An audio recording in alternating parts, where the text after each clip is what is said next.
Hello, everybody, and welcome to the latest episode of SEPA Paranormal Chronicles. Today, I am more than delighted to have Jenny Lee with me. Jenny is a empath, a psychic, a medium, and channel, and she's also the co-host of the Witching Hours podcast. Jenny, welcome to the show, my love. Thank you so much for having me on. Yeah, and you are another recommendation from a friend of mine called Joe. So we've been talking about that offline. So Joe, hi, and thank you. Thank you, Joe. So what I kind of do with all my guests, I always start at the very beginning. Mm-hmm. So if you can just give us a little bit of insight about yourself and how you got into the mediumship paranormal world.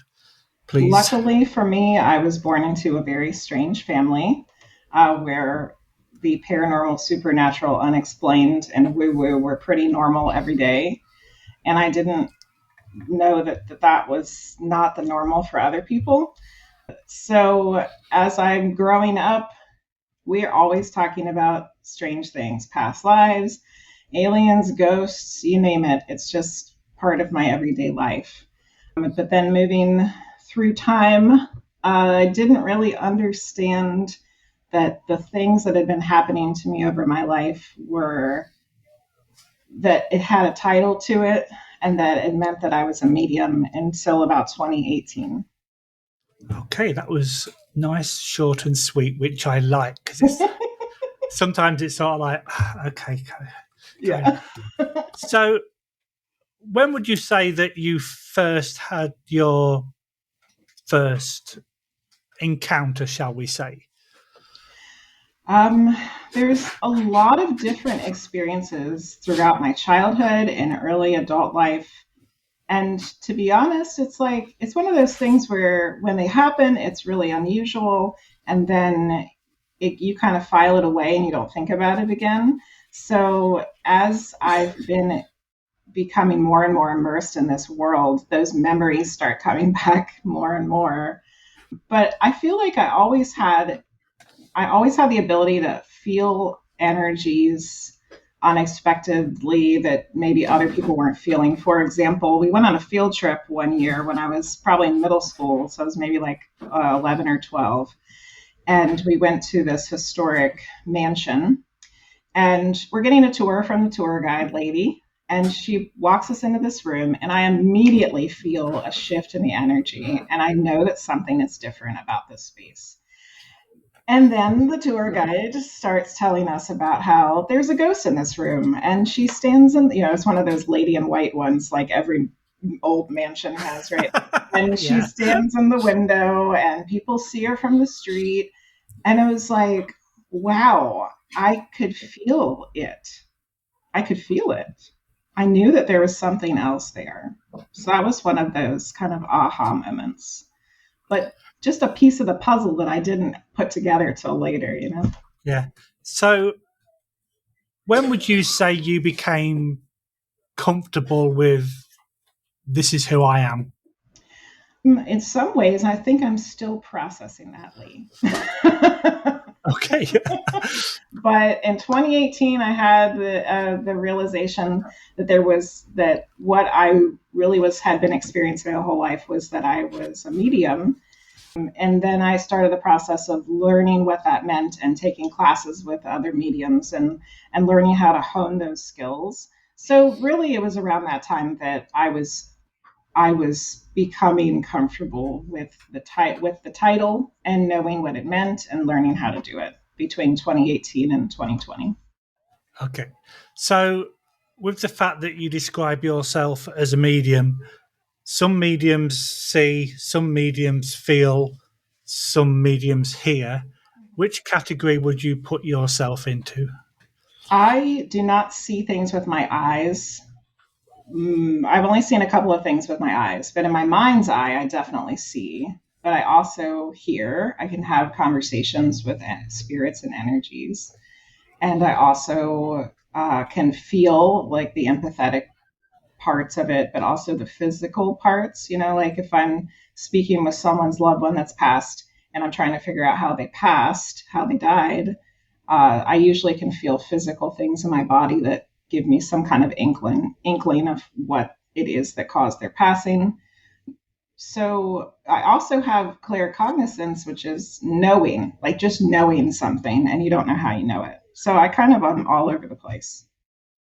Okay, so let's try and dig into this a little further. So when you communicate with the spirits, do you kind of speak out loud, or do you basically have that conversation in your head?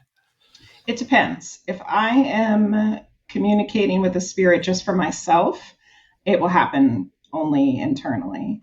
But if I'm doing a reading for someone, then I'm having that conversation out loud, like I'm asking the question of the spirit out loud so that the sitter knows what I'm asking, or I am listening to what they're saying and then reiterating it to the sitter.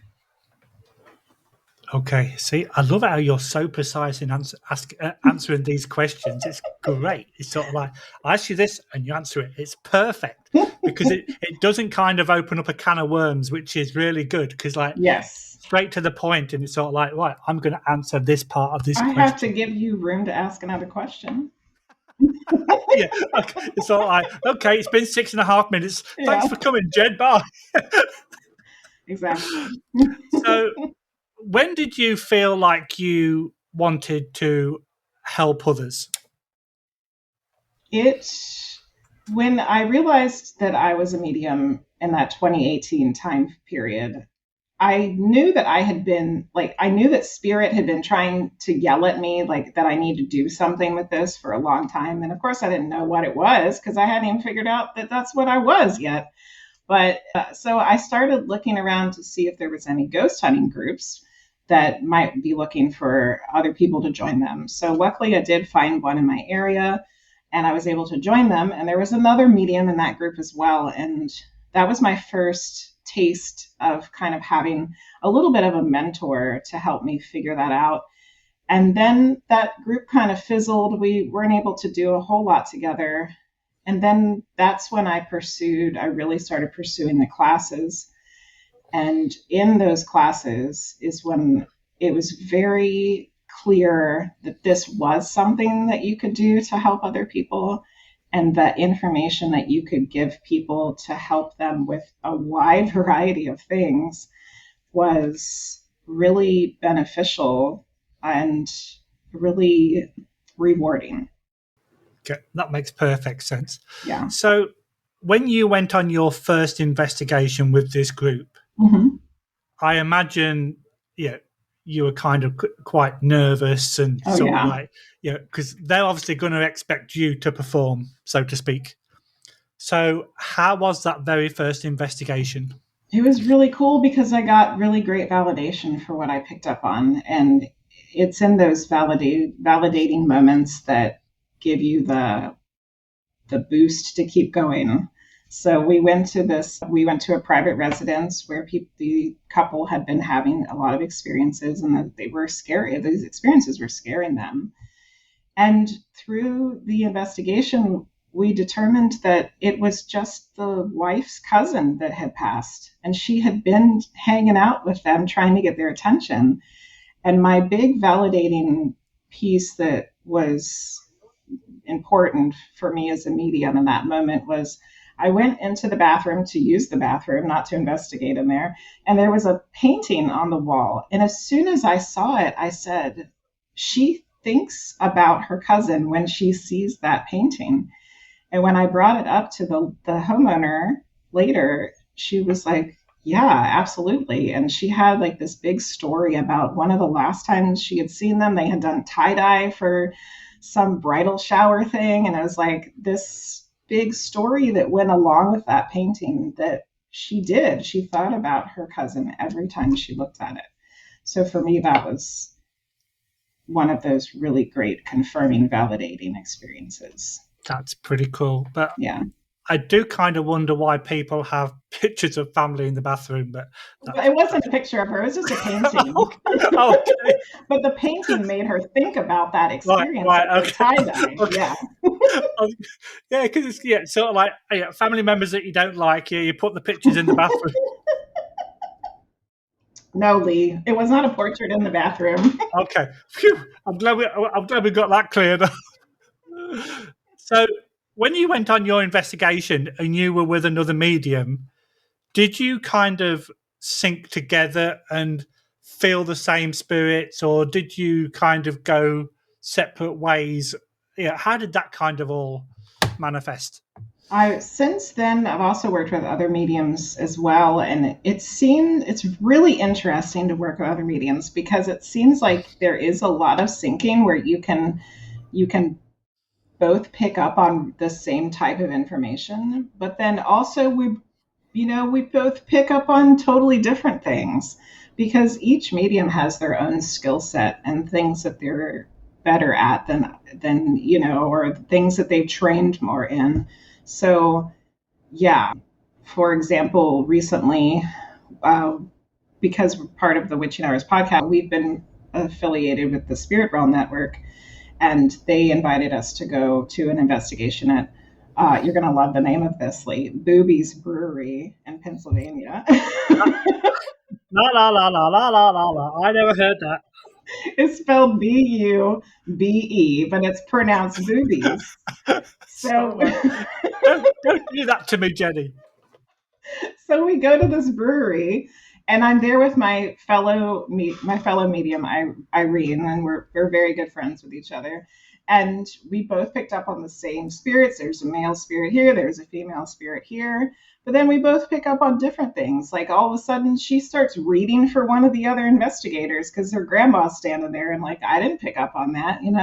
So it's just everybody's got their different skills, and it's really fun to work with other mediums. Yeah, because I'm one of these people where I want to see what you see, I want to hear what you hear, I want to feel what you feel.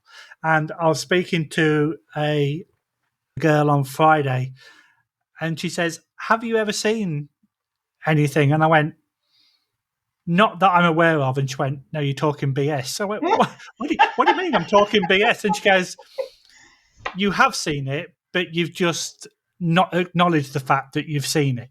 Exactly.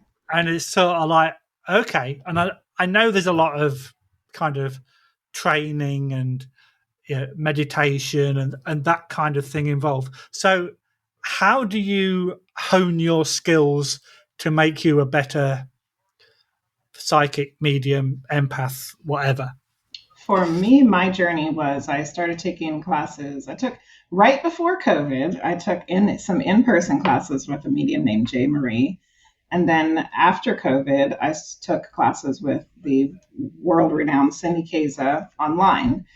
And through those courses, and now I also teach my own classes, it's really learning about the different clairs, which is all the things we talked about earlier, the hearing, the seeing, the feeling, and understanding how those things come through for yourself, and also knowing your own things. You can't understand if things are coming from outside of you if you don't know what's going on with yourself first. So that's the very basic steps of learning how to do this kind of work. Right, because it was quite interesting. Like I said, that this is my third online meeting today. Yeah. My first one was with my team, Logan and Volta, and I was saying to them what this girl had said, and Volta just come out with, "Yeah, you and Logan are far too quick to dismiss things." And there was a video clip that we were looking at because we were reviewing some evidence, and I've got my headset on and I'm doing a solo investigation. And I looked to the left, and then after I did my solo, they said, "What do you see?" And I said, "Well, I thought I saw something out the corner of my eye," and then I just dismissed it. Yep. And then it's basically, right, you need to stop doing that. Yes. You need to start acknowledging the fact that what you are seeing is probably something that's of the spiritual world, and stop being stop debunking things as quickly as you see them. You have to be able to trust what you're seeing, what you're hearing, what you're feeling, what you're getting. But it's also good to come at it's also good to have the other side of that as well, of having a logical mind and having some skepticism, because we also don't want to take everything as paranormal experience if it's not, if it's like the pipes bumping in the wall or Yeah, whatever, a door opening because there's a window open down the hallway or something. Like, it's good to have a balance. You have yeah. to have a balance. Yeah. And I spent 25 years in the emergency services. So, yeah, everything is basically how you see it. Yeah. So, and I think to try to get rid of that mentality, to Mm-hmm. now have this, okay, let's open up my experiences, it's going to take some doing for sure. But Well, yeah, now that you've said that, I have to agree with your other medium friends you talked to today. Because if you worked for 25 years in emergency services, you have probably had a lot of paranormal experiences that you just dismissed. yeah. Absolutely. And and there's one that I tell loads of people because it absolutely astounded me. Long story short, I was doing cardiac arrest with a new employee that I'd not worked with, and he turned out to be a medium. So Oh, wow. as I'm doing CPR, he's saying, "Oh yeah, the spirit stood behind you, telling you you can stop." Wow. No, I've got a job to do. Mm-hmm. So, but like, yeah, and that really kind of blew it open for me. Mm-hmm. Uh, but so you you have spirit guide, correct, or spirit guides plural? That's an interesting conversation, Lee. Okay, Jenny, tell me more. So I don't know all of my spirit guides. Some of them don't want me to know who they are yet, and it's kind of frustrating. But I do have a specific spirit guide that I work with when I do my channeling work, and he is a Maya priest that apparently I picked up when I went on a trip to Guatemala. But he works with me to as like my gatekeeper of like letting people come in and out to work as when I'm doing channeling. But these other spirit guide guys, they're not really very open about letting me know who they are. I got a reading from another medium reader recently, and she was like, yeah, they said, why do you need to know? I Because I'm was like, nosy. I'm are you curious. serious? Yeah. So So, that's me. okay, yeah, I can see where these guides are coming from, to be fair.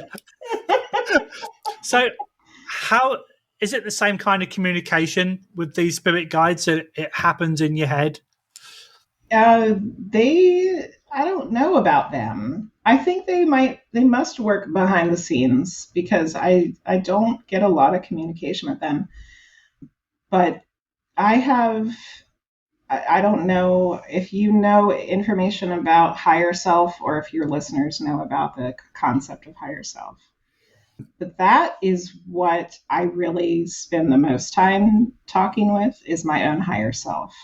And I'm welcome to explain that more if you'd like. Go for it.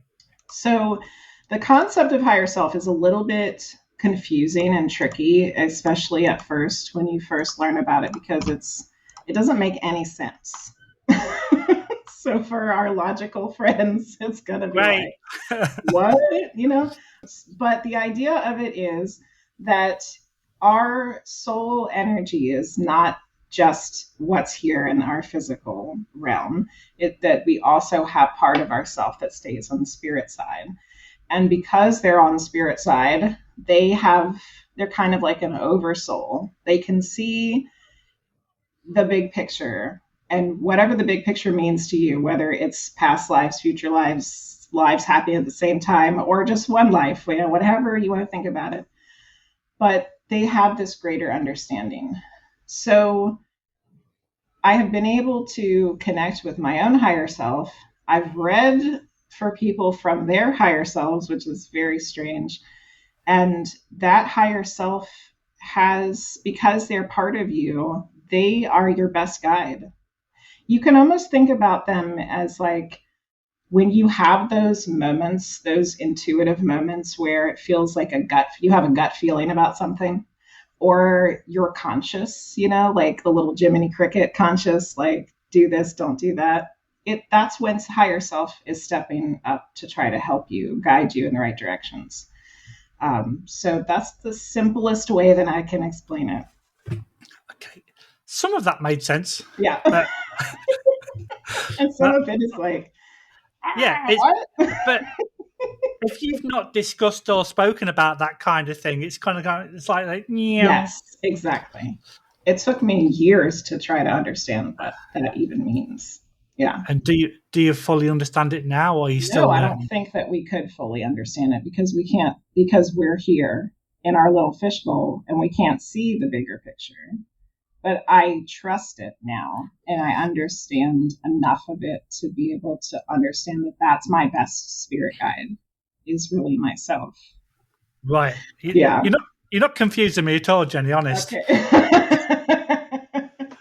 So I was speaking to another medium earlier in the year, and they were a teacher, and they said that when they found out that their partner's grandmother had died, she appeared at the back of the classroom. Wow. So that was the first thing how she knew that this woman had passed. So how do you deal with everyday life, and are you able to switch your abilities on and off like a light switch or like a radio kind of? I used to say that. I can turn it on and off like a light switch, but I don't think that that's ever really actually been true. I think that I was just feeling like I could do it, but I don't think that I actually do that. And to be honest, I don't think that I would want to do that now.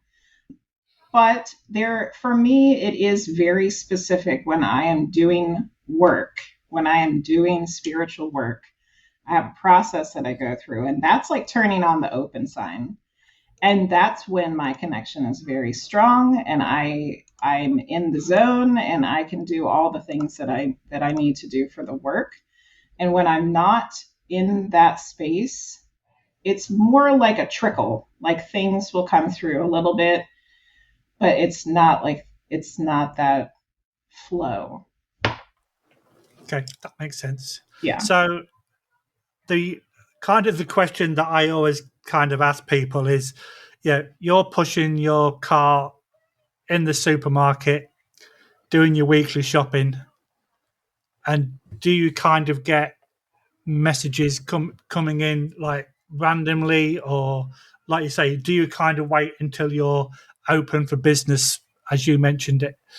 I haven't really had a specific instance where I'm out in public doing my everyday normal human things and someone's loved one has come through wanting me to talk to them. I've had that happen with friends before, where someone's loved one came through wanting me to tell my friend something, and I didn't know if my friend even believed in all of that, so that was difficult. But for me, if I'm out in public, it's usually I'm picked because of the empath part of myself. I can sometimes pick up on things about people for good or bad. And that can kind of be frustrating to kind of know things about someone and I don't want to know them. Like I don't need to know them. Yeah. And could that be just somebody random that you're passing in in the store? Mm-hmm. Yes. It's sort of like tap them on the shoulder and go, guess what? So when you got that information about your friend, how did you approach that subject? I waited a long time to tell him because I knew that even if he did believe, like if he did or didn't believe it, it was going to be difficult because of the situation and what happened with the person passing. But when I did finally tell him, he was like, "Why didn't you tell me before?" But, you can't win, can you? You're damned if you do, you're damned if you don't. So he I don't know. I don't think that he minded that I told him, obviously, because he was upset that I hadn't told him earlier. But the information that came through, I think, was a little upsetting for him, and that's why I was afraid to tell him because I knew that it would be upsetting. Yeah, because some people that think it's all a load of garbage But my answer to that is, well, if that's the case, number one, what evidence do you have that it's garbage? Yeah. And number two, like, if it's garbage, why do all these things kind of happen and people see, hear, feel, etc., when there's nothing there, and then they kind of go zump because they can't answer that question? Yeah. And, you know, and to take the other side of this, you know, people could argue, well, maybe they're not talking to spirits, maybe they're picking up on things through the living person, which I just said I do that. So Yeah. people could say, you know, well, maybe she's just reading the person and not actually talking to their grandma or whatever. But I have a couple of instances where that disproves that. One of them was I was reading for a lady, and the person who was coming through kept showing me this piece of jewelry. And she was like, I don't know what that is. You know, I don't have a piece of jewelry like that. Nobody's given me a piece of jewelry like that. Like, I don't know. And then all of a sudden, while I'm reading for her, like her mom or her aunt or somebody starts texting her and said, so and so dropped off a Christmas present for you, and you should come over and get it. And she's like, why don't you, like, she tells her mom or her aunt, why don't you just go ahead and open it and see, you know, what it is? Because we're in the middle of this reading. Yeah. And lo and behold, she opens the present, and it was the exact same piece of jewelry that I was getting shown in the reading. So how did there's no way for me to know that. Yeah. The woman I was reading for didn't even know that she had it. That's crazy. I bet you're really good at spoiling Christmas for people, aren't you? I try not to, Leah, because I like surprises. I'm sorry. Just I did, though, for her, right? Like, yeah, you have a Christmas present from so-and-so. Yes, it's a heart that's necklace. You're off the Christmas card list from now on. So, could you say that you've had something that is so impactful that you never forget about it? And if people ask you this question, there's always one story that comes to your mind. Yes. Are you ready to get super weird? Well, maybe not already. You're spoiling Christmas. People's dead loved ones in the bathroom. No, this is going to be a really weird one, Lee. So you should buckle up. So I channel lots of different kinds of energies, and it's not always human energies. So we were just doing this practice, try to see what comes through channeling session. And I connected with some weird alien entities that were not human. They looked like a slime mold. And they said that they were sentient, that they were just as conscious as we were. And that this is the thing that really blew my mind. And I've had to look at the whole world and existence in a different way. They said that all life is sentient. And that's just stuck with me ever since. And I have to look at everything differently, because it's like I was talking to a slime mold. What the heck? You know? What? It doesn't make any sense. It doesn't. However, people that I've spoken to on this podcast, I've spoken to people that have had out-of-body experiences. I've spoken to people that are connected to the Fae and fairies. Yes. I've spoken to somebody who just casually dropped into his podcast. Oh, yeah, that was about the time I got abducted by aliens. Yeah. So that's going to be a second episode, because, like, dude, you can't just do that. No. So for you to say that, second conversation. Exactly. Yeah. For you to say that, I'm kind of at that time in this podcast where now I just go, okay. But I never ridicule anybody for what they say, because a lot of the paranormal world is, and even in mediumship and or this, it's all personal experiences. I can't Exactly. say that you did not experience that. Yeah. Mm-hmm. I just ask questions Yeah. so that I can learn more about what other people experience. Exactly. That's the way And I what, am too. It's like yeah, I can't believe in something until I've experienced it. It's like you have to have that experience in order for it to that's be it. And I part of know there's a lot you. of, Yeah. yeah, I won't necessarily call them skeptics, but there are a lot of people in the paranormal universe that want to believe, Hmm. but they want their own proof. Yeah. And I think that that's totally normal, and that Yeah, should be fine. Because I'm the same way. yeah. Even though So, I'm talking to slime molds and you know whatever Je- else comes through, I'm the Jenny, same way. what, whatever you do on a Saturday night has got nothing But to. I've been reading these books about trees and plants, and the more they study trees and plants, the more they realize that they communicate with each other. Yes. Now, whether that means that they have some consciousness that's similar to ours, I don't know. But clearly, there's more happening even in our own world that we don't realize. 100%. And as soon as people start realizing that, then this place, it could potentially be a lot better place. Let's I just say hope that. so. Yeah. Yeah. But there's a lot of people that are so ignorant. You know, black black is black, white is white. There's no grey area. So talk to me about angels. That's another one. Actually, that was a good segue because that was one of the ones where I was like, I don't believe in angels. Like, I've never seen an angel before. Like, and I always thought about angels as being something that was religious. And because I didn't grow up in a religious household, and I was, even in this life, kind of persecuted by religious people because I was weird, I didn't really think that was something I even wanted to talk to. And then all of a sudden I saw one and I was like, oh, yeah, I remember you. It's like I knew this before.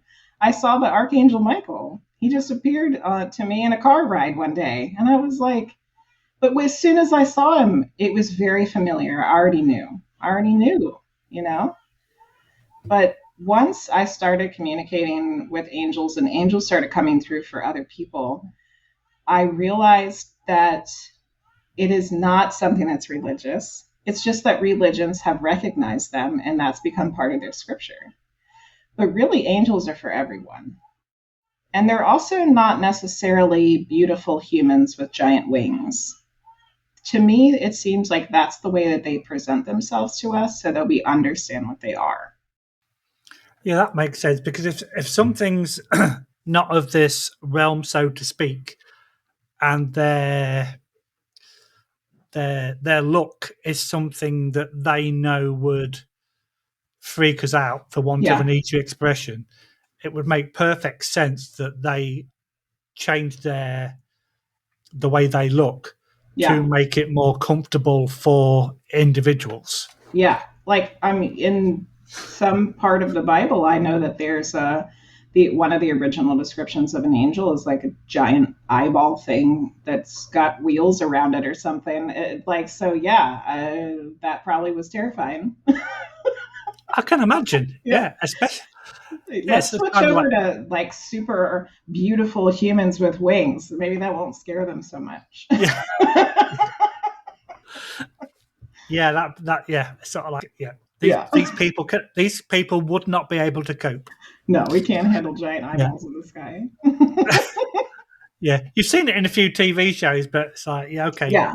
yeah, that's weird. No. Okay, so I asked you a few minutes ago about if you've had anything that was particularly impactful, Hmm. but have you experienced a situation where you felt physically drained?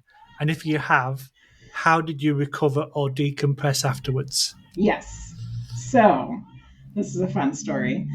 I was doing a reading for someone that I read for often, And all of a sudden, someone comes through for him that I hadn't encountered before. And she came at me like a wild animal.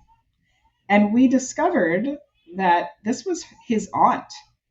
And in life, she had been a very difficult, angry person.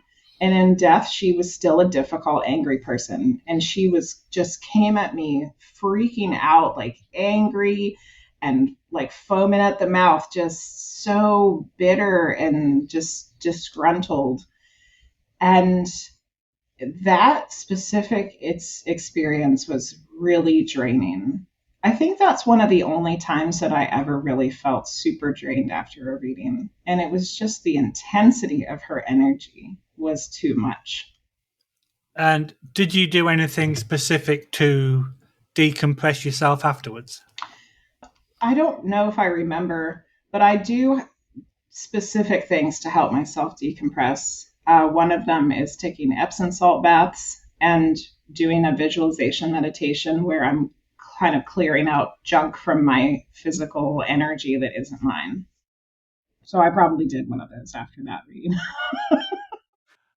Busy girl. So, out of all the different talents or skills that you have, which one would you say is at the top of your performance right now? And then which others would you say that you've still got a lot to learn?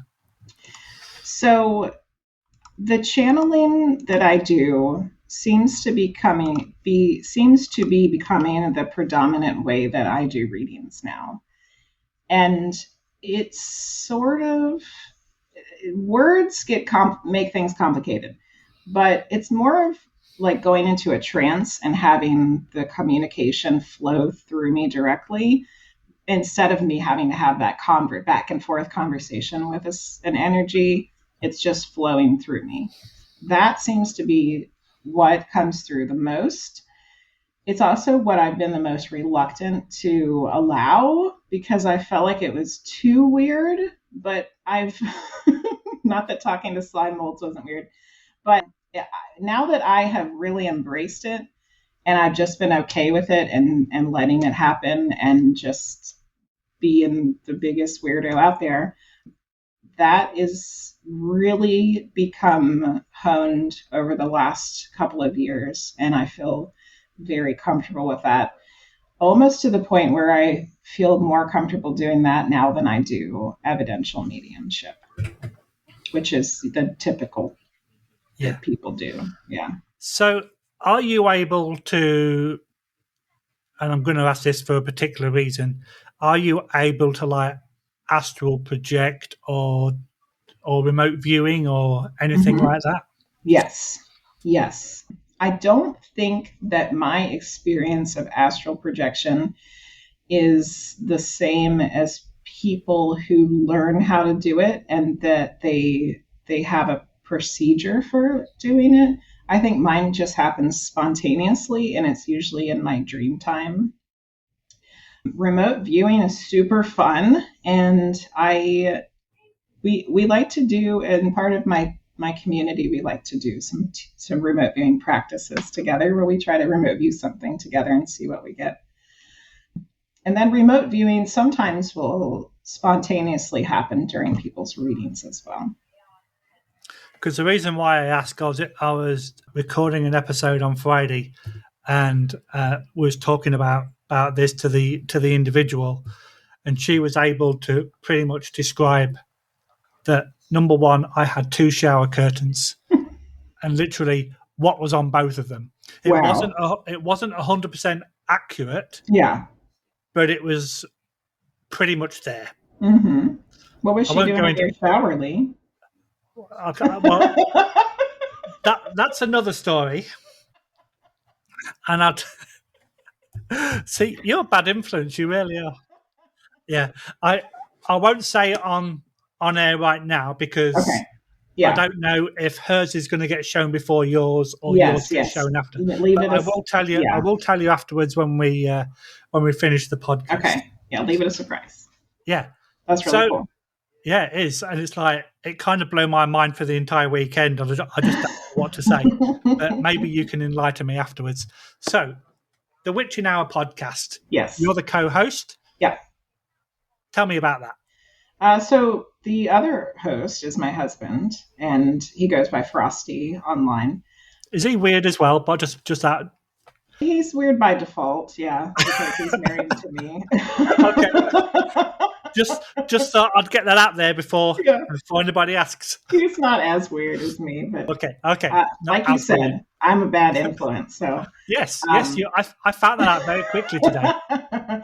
He is. So we started it in about 2022, I think, and he was obsessed with Art Bell's Coast to Coast back in the day. Like, just absolutely loves it and loved Art Bell and loved that whole experience. So he kind of wanted to do something similar. So we kind of just started it for fun, just thinking, this would be something fun we can do together.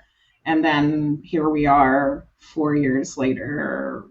I think, this must have been 2021, not 2022, because this will be our 4th year in October that we've been doing the podcast together.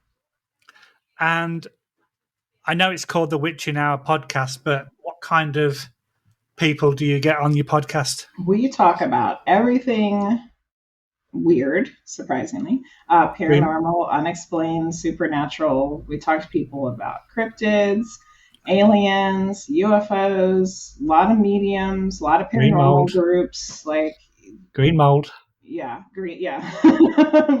Slime molds. Slime mold, that's it. On Monday, we have someone coming on talk about fairies. So it's a wide variety of things. That's pretty cool. I'm going to have to chase up on that and sort of like see what else I can learn. Yeah. Because that would be fun. Okay, Jenny, unfortunately, we are coming towards the end. So where can people find you? What's next for Jenny Lee and anything else you want to tell us? Go. Okay, so mediumjennylee.com, that's an A, not an E, L-E-A, is the place where you can find every link to everything that you could possibly, where you would want to find me. I do stream live on Twitch on Thursday and Friday nights. Also the same name, Medium Jenny Lee. The Witching Hours podcast happens on Monday nights at 8 p.m. Eastern Standard Time on the Spirit Realm Network, the Spirit Realm Network Facebook page, and Twitch. But you can also find us wherever you listen to podcasts and on YouTube.